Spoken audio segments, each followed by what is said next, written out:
Methos, power. It's all kind of bizarre. One of the things that I got lucky with Methos, it's 5,000 years old. There's no way of playing that. What I opted for was to try and give the sense that he was very kind of low-key and just said stuff, stuff about, yeah, I've been on stage with Caesar and the Rolling Stones. It's no big deal.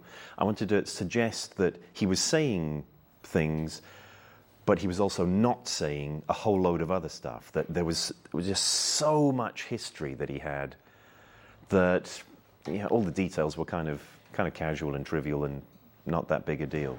So have you made any sense of it? Found any purpose? well, you read minds too? With Methos, we had no idea what we had. And then Peter showed up. And he played the intense scenes with incredible intensity. He played the human scenes with incredible humanity. And he played the funny scenes like a comedian. And once we saw this guy, we said, God, we got to keep writing for him, because writers like to write for people who they think can really act. They don't like to write for lame people who deliver wood on camera. Methos was never wood. Peter was never wood.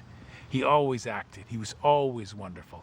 He didn't do a bad episode for us. I tried to not play anything very intensely, which then left him open as a character that, as things developed, both on the page and between the rest of the cast and me, you could actually bring in lots of things, because I hadn't defined him. Have a beer. Mi casa è su casa. It's one of the things about TV. You don't start playing the character knowing all the information. There is a sketch, there's a suggestion of who the character is and where the character might go if you get picked up for the second season. As a human being, he was also always so pleased with the part, because the character was one that kept surprising us. And the reason it was a character that kept surprising us was because the actor could play everything we wrote for him. And that's such an enormous pleasure to write, when you can really write for someone who can play everything. And Peter Wingfield is one of those guys. The first time we see him in the Methos episode, he's a very ordinary kind of guy. And you can see how he's survived all this time. He's very unobtrusive. Then Callus finds him and they fight, and Methos manages to get away, but he is convinced that Callus is going to take his head, and he decides that he, Methos, will sacrifice himself to Duncan MacLeod.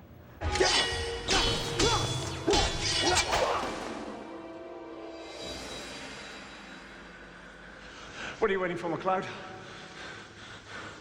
No! Yeah, it's a strange thing for him to do, isn't it? I mean, in retrospect, you kind of look back and you think, did he really mean it, or was it a very high-risk gamble?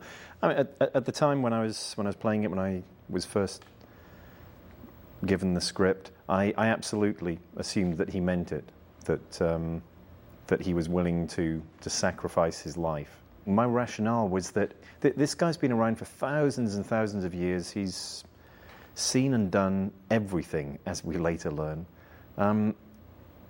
But yet he's been invisible. He's disappeared for a long time.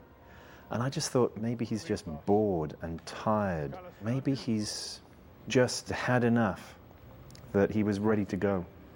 That it made sense this time. Okay, if I'm going, let's give my spirit, my essence, my experience to MacLeod, because he is the great hero figure.